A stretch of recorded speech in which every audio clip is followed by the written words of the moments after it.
I'm excited to have a chance to share some ideas with you today about the approach and contact, which most people would tell you inside the business format system may be the most important component inside our system, is the ability to make approaches and contact people successfully in our business. One of the great opportunities inside the system is to know that it's not necessarily talents that make the key people in our business successful. You know, talents are typically gifts. But skills are learned, and the business format system is a system full of skill sets. And today we're going to be breaking down for you what some of those skills are. These are things that I think you're capable of learning, and if you do learn them, I believe your likelihood of success increases dramatically. And so we're going to start today with a little bit of review. You know, we've talked briefly today about the prospect portion of our system, the top 25 system, and I think it's important to review that. You know, in our business, one of the things you need to know is there's an exchange principle that's in play, and that is that when you enter our system and you begin to run the business format system, you're going to be going out and getting trained in your market and having a great opportunity to learn about our concepts and products, our system, our strategies, etc. But one of the great things in place here is that although you'll exchange your market and a chance to have that done in your market, you in return, receive the opportunity to have that done in other folks' markets in your business. And so although you'll be trained in your market, you'll have the ability to go train people in their markets many, many times over again, potentially inside our system. And so that exchange principle in play allows you to have a perpetual opportunity for contacts and appointments as your business begins to expand and grow. And that's a key component in our system, is understanding the principle of exchange and the principle of how important it is to know how to get into someone's market, properly contact that market, and have some success. You know, if you look at someone's market and you make a top 25 list, one of the things I like to tell people as they enter our system is to say, listen, you started a business here, and I think it's unlike no other business that you might have started. Let's say you put $250,000 down to buy a restaurant. You're opening an Italian restaurant, and you've invested the money and the capital and your heart and soul in starting this business, and you're excited about it, and you know the grand opening of that restaurant is, let's say, 3 weeks away. Well, prior to that grand opening, you're going to have a pre-grand opening. You're going to have potential contacts and friends and associates, centers of influence, people that you respect, come down prior to you opening to the general public and come in and taste the food and look at the menu and have a sense of the ambiance and the service that you're going to provide there. And the reason you're doing that is, you know, there are multiple reasons. One is you really want their opinion. You want to know how they feel about it. Number two, you're going to want any suggestions they may have on how to improve things. Third, it's an opportunity for you to bounce ideas off of them and to discover whether there are any things inside that restaurant that need changing or excite them. You're also looking for potential customers down the road. Maybe they're going to leave there that night and say, hey, boy, I had dinner tonight at such a great restaurant. You ought to go check that out. And potentially they become a referral source for you. Well, in our business, it's no different. You know, you're in training as you're getting your licenses and putting other things in play, and I think you ought to approach our business much like you would any business you started had you invested that sort of money. And obviously in our system, you don't need to do that, but you ought to have your pre-grand opening, and I think the same principles are in play. You're going to want potential contacts, centers of influence, friends to take a look at your business and give you feedback and suggestions and opinions, and maybe leave someday as customers down the road for you, or potential people that refer folks into your business. And so the same principles that it would be in any other business, I think, apply to your World Financial Group business as you begin your training program and exchanging that concept with people. And I think an important thing you need to know is our responsibility in training you and your responsibility in training somebody else inside the approach and contact system, in my opinion, is very simple. And that is, our job is to impress the potential prospect with our company, our credibility, what we stand for, and where we're going as an organization, and nothing else, simply to impress them.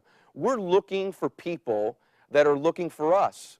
I don't think this is a business where you talk somebody into it or you twist their arm. You know, there are enough people out there in my mind that are looking for opportunity, that are looking to make a difference in their lives, that are looking to get their financial household in order, that you just need to realize you're looking for people looking for us. And so there's no need for over-exaggeration or pressure tactics or any of those sorts of things. And I think you just need to know your job is to impress someone's market with their association with you and our firm. And when you're running your business based on that principle, good things happen. As a new prospect into the World Financial Group system, one of my insecurities potentially could be damaging my own reputation to my market. Are they going to put too much pressure on the people I see? Are they going to be exaggerative? Is it going to be pushy? And I think you need to know that that's not our outcome. That's not our goal, and it can't be yours as a trainer. And as a new person joining our system, I think it's important that you realize, listen, our job is to impress them, your market, the potential contact you've put in front of us or we've visited with. Just impress them. And I think from there, it's almost like a baseball game. Most of the time, to win a baseball game, you don't need to hit a home run every time you're up. And we're not going to do that when we're in the field. We're not going to do that when we get a guest to a BPM. We're not going to hit a home run every time.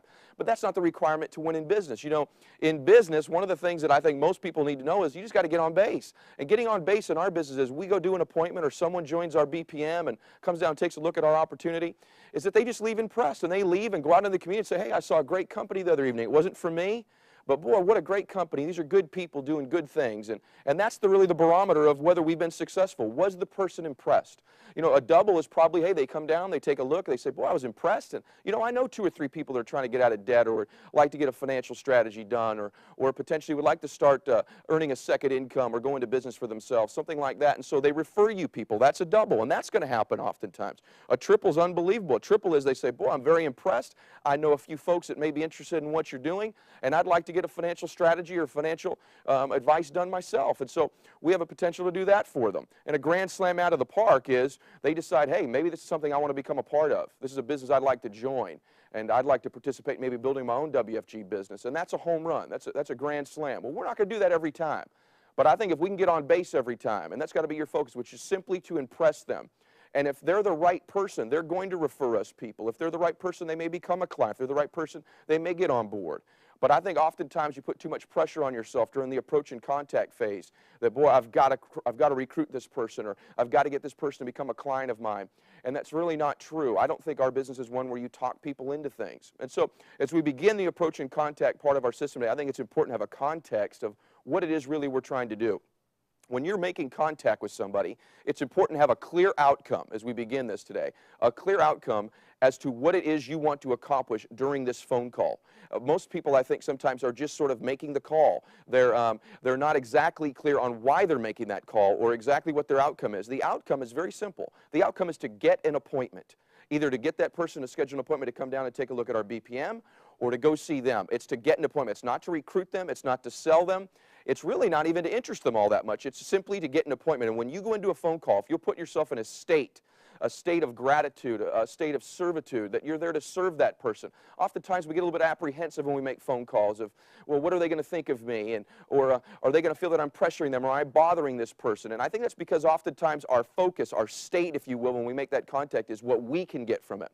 And I've always found the people that are strong at approach and contact are those that put themselves in a state of gratitude for being in our business, a state of servitude where they want to serve this family. They want to make a difference for them. And if you can put in your own mind the state you're making when you make that phone call, in your own mind and your own being, that I'm here to serve this family, I'm here to offer them an opportunity, I'm here to give them help. I think if you'll do that, you'll feel so much more confident, come from a place of strength when you make that contact, as opposed to one of being fearful of what they think or insecure or anything of that sort. That may be the #1 thing that hurts people in their World Financial Group careers. They are so concerned with what other people think about them that they never get around to really taking massive action.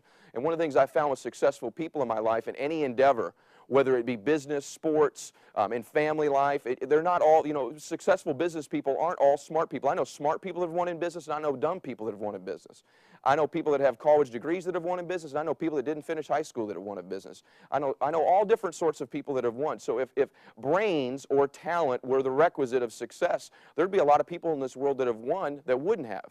What is a requisite of success is typically successful people have the ability to take immediate, massive action. They just simply get after it. Fear paralyzes. And typically fear of what someone's thinking of you will hold you back from getting big here. I think it holds us back in relationships, in business, in church, in family, you name it. But in business, it really holds us back, especially in approach and contact phase, where we're so concerned with what they think about us. So if you put yourself in a state of, I'm here to serve this family, I'm here to offer them an opportunity, and I'm looking for people looking for us. I'm looking for people looking for me. I can't talk them into this. There's no magic words. If they're the right person, they're going to recognize this is somewhere they ought to be, and if they're not, that's okay. There are many people who probably will be interested. And so put yourself in that state of certainty. I also want to tell you to have a clear outcome, as I've said. Make sure your outcome is to simply get an appointment. That is why you're there, is to get an appointment, not to recruit them. I think sometimes, you know, this contact is an invitation. It is simply an invitation. If you want to look at it like a movie, when you go to the movies, it's like the trailer. When you go to see the movie you want to see, you're going to sit through 3 or 4 trailers, which are 30, 90 seconds in length, which are just to entice you enough to give you an interest to go see the movie. Well, make sure when you're making approaching contact, you don't try to give them the whole movie. What you're giving them is the trailer. It's just enough to entice them that they want to come see the movie, or us bring the movie to them, that being our presentation phase that you'll hear about a little bit later. So be clear about that. Your focus is simply to get an appointment. And if you're clear about your outcome, you're clear about your state, you've got a very high likelihood of getting the result that you could get otherwise. I also want to say this to you. I want you to realize that in any conversation, as we go into the approaching contact now, in any conversation, the more certain person wins. I want to say that to you again.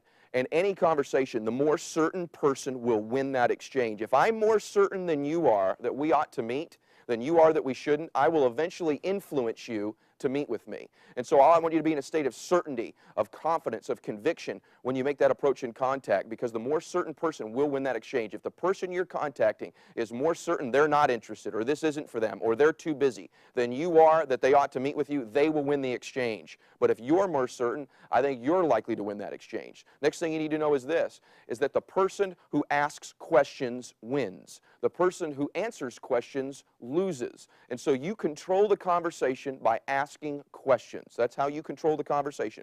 You will lose the conversation by answering them. And so I want you to be very cognizant of asking questions. Most people in our business get too aggressive with telling people things. They get nervous, or worse yet, they learn a lot and want to tell them everything they know. They want to give them the whole movie. And when you tell me things, that makes me want to ask you questions. And that puts you in the losing position, because the questions are never ending. But if you're in the position of asking me things, and I'm in the position of telling you the answers, you're going to win the conversation and take me in that conversation where you want to go. So be clear about that. That leads me to our scenario of disaster. You know, in our business, inside the business format system, you'll see where we discuss the scenario of disaster. Scenario of disaster is very simple. It's that your enthusiasm, when you're making the contact, creates curiosity in me. I ask you questions, you attempt to answer those questions, you answer them wrong, and the result is failure. And the key component there is I'm asking you questions and you attempt to answer them wrong. Most folks are too new to be answering all of those questions. That's for the person who presents the movie at the BPM, or that's the person who brings the movie to the person in the field. So be very careful of controlling that point of contact. You know, there's 2 ways to control the point of contact as we move into that. The first way is that I physically make the calls. If you've come into my business and I'm the trainer and I'm training you, that I make contacts for you. We build your top 25 list. The key things of building that list, as you've heard, are very simple. You know, I want to know the sorts of people that if your car broke down in the middle of the night and it's 2 o'clock in the morning and you're on the side of the road, who's the guy that would come pick you up? Who's the lady that would come pick you up? To me, that's the first person we're going to contact. I want to contact the people who trust and love and respect you the most, who will give you the best feedback, who we have a chance of getting great results with. You know, if I was to ask you if you're going to get married again today, or you were to get married, who would be the men that would stand up for you if you were a male, or who would be the ladies that would stand up on your side and be in your wedding party? That's a great indication of the first people we ought to be contacting, the people that love you the most and that you care about the most, and the people that we would want to help the most if we could. And so I want to make sure I'm contacting the right people. I want to make sure they're in the right market, as you'll hear about later in our tape. I want to talk to the people that are likely to say yes, the people we're looking for, people that are married with children, own a home, those sorts of criteria. And I want to make sure that I get that list from you properly. Now, in contacting that list, there's 2 ways to control the point of contact. Number 1, I make the calls on your behalf, and we sit there and make the calls together. If you're going to do that, if you're going to run your system that way, I think that's the cleanest, purest way to physically control the point of contact. There's a story I was once told when I got into our business of, let's assume that we were on a submarine, and we had 200 men on this submarine. And we looked off into the distance and we saw a destroyer. And we know that now that they've come up on our radar, we've got 1 shot to fire a missile at that destroyer to sink that boat. And if we miss or don't hit them properly, they're going to fire one back and our boat's going to go down and we're going to lose 200 men. So it's a critical shot you're going to fire there. And you look around your submarine and there's 200 men. Many have been there for 15, 20 years, sharpshooters. But there's an 18-year-old boy who's been on the boat now, been on the submarine for 2 weeks. And he's freckly-faced, and he's brand new, and he's an assistant to the cook. He's a brand new recruit onto the boat. Would you want that to be the guy firing that 1 shot, that 1 missile you've got to sink that destroyer, or would you prefer it to be a more experienced sharpshooter? I think we all know we prefer it to be a more experienced sharpshooter. But oftentimes in our business, we turn over the firing of the missiles, if you will, the contacts, to the brand new 18-year-old freckle-faced recruit who just got on the boat, who's not equipped to make the call, who's not certain, who doesn't know how to ask the questions. The more certain person's the trainer, not the trainee. And so I think the purest way to make approach and contact, if you're going to build a big system here, I think has to be that you and your leaders control the point of contact, and the best people at firing the missiles are firing the missiles. Because in that new recruit's business career, one of the most precious things to them are those first few contacts that are made, that they're handled properly, that success happens for them. And so I want you to consider you controlling the point of contact yourself. Now, if things are too busy or you're not willing to do that, maybe you've got a system that's just exploding inside your system, then at one point you're probably going to have some of the contacts made by your new associates. And in that regard, it's important to practice it before they fire the first real weapon. You've got to make sure you're role-playing with them and going back and forth. And I use the system of I say it, you say it. So I do it once as we're practicing, then you say it. I say it, you say it. I say it, you say it. And I critique you and compliment you and get it to where you're at least as somewhere near as competent as I would be if the contact were being made by me. And so make sure that you're role-playing contacts like this prior to just sending someone out into the world to fire these missiles aimlessly. The number one reason I think we probably lose people is that they're going out and making the approach and contact without being prepared, without being certain, without knowing the script, without knowing how to ask the questions. And then what takes place is the scenario of disaster happens, and they get rejected. Well, hey, if you're new to something and you get rejected 2, 3 times, I think immediately you're going to say, hey, maybe this isn't for me, and you begin to question the decision. But if on those first 2 or 3 missiles that are fired, you get success and people say yes and they meet with you and things go well, well, now you're thinking this is for me, and you're willing to go out and even do more. So these first 2 or 3 contacts, just the 2 or 3 contacts, are so critical in taking the direction of someone's career, either positive or negative. And so the best way to do it is that you control it. But if you can't do that, you need to control it through role play and through preparation. You know, the other thing is you want to make sure contacts are being made. And I believe there's a direct correlation between someone's belief they can get a result and their willingness to take action. In the military, it's been proven that a soldier's willingness to fire their weapon is directly related to their belief that they're competent at doing so, that they've been trained well. That's why the military spends so much time in training on how to fire the weapon. Well, in our business, the weapon is the phone call. It's the missile that's being fired.